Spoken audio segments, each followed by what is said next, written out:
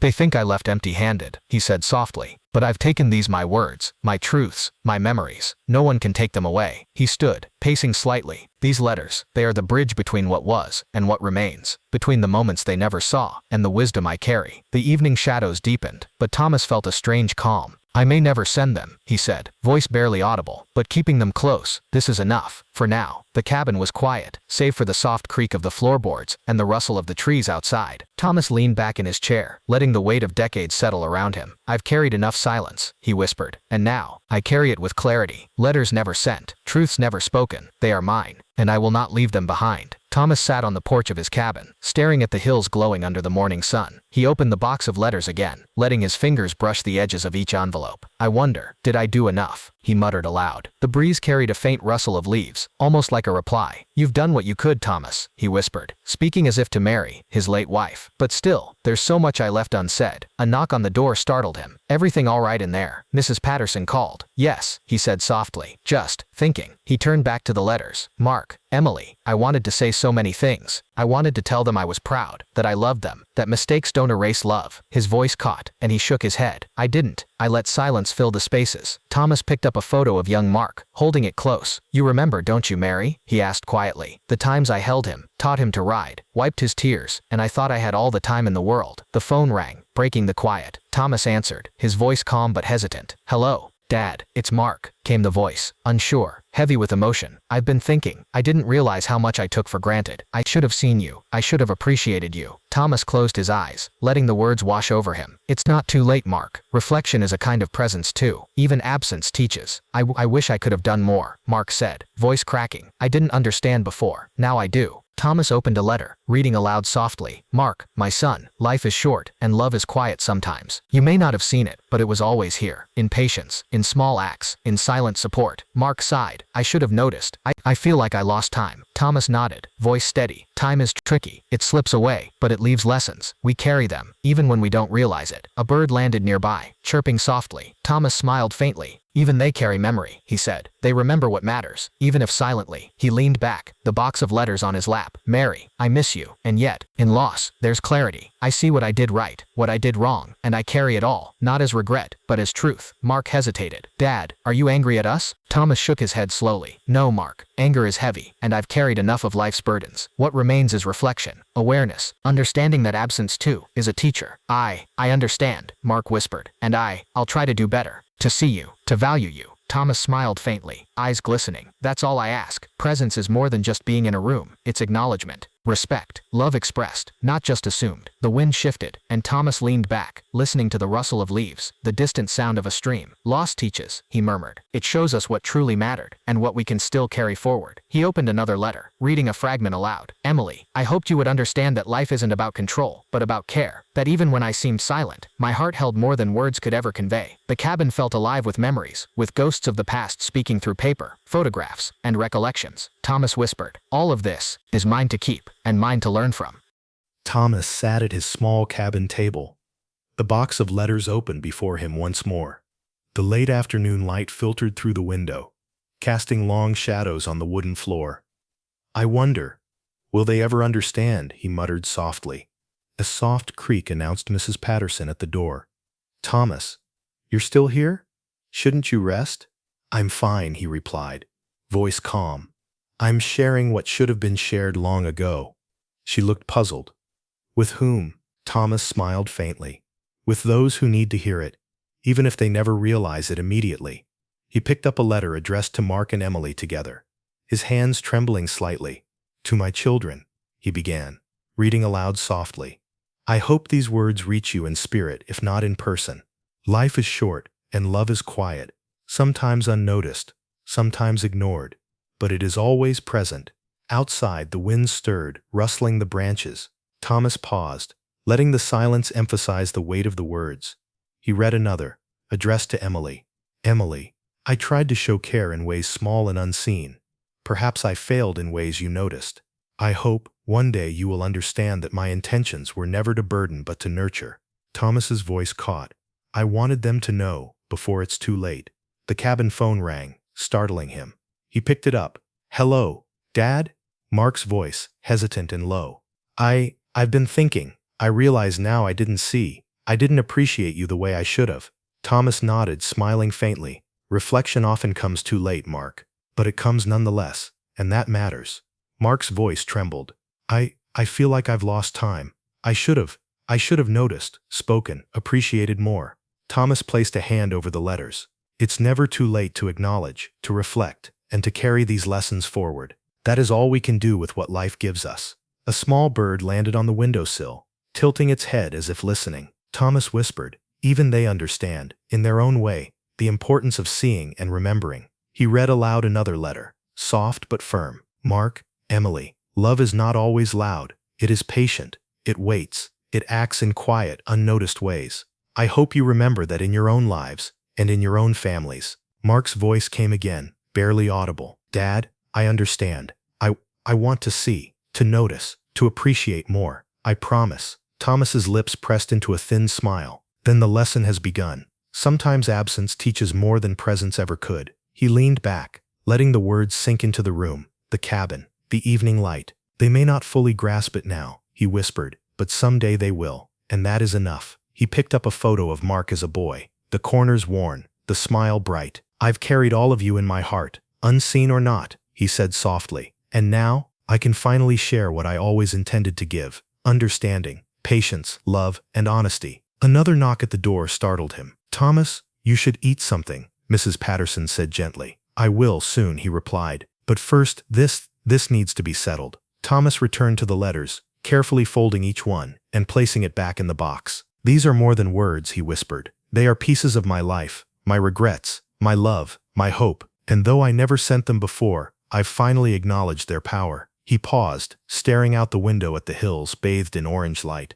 Sometimes we think the world will see us as we are, he said softly. Sometimes we are only recognized after we step away. But stepping away doesn't diminish presence, it clarifies it. Mark's voice echoed in his mind. I want to see, to notice, to appreciate more. Thomas closed the box gently. Then it begins, he whispered. Not for them, but for all of us. The understanding, the quiet revelations, the acknowledgement of love, finally spoken, finally felt, even in silence. He rose, walking to the porch. The evening air was cool, carrying the scent of pine and the distant stream. I've carried decades of unspoken truths, he said softly, and now, I carry them openly, without expectation, without bitterness, only wisdom, only clarity. For the first time in months, Thomas felt the calm weight of peace. The letters, the memories, the words never sent, they had finally been heard, by himself, if no one else. And that, he realized, was enough. Thomas sat on the cabin porch, the evening light casting long shadows across the wooden floor.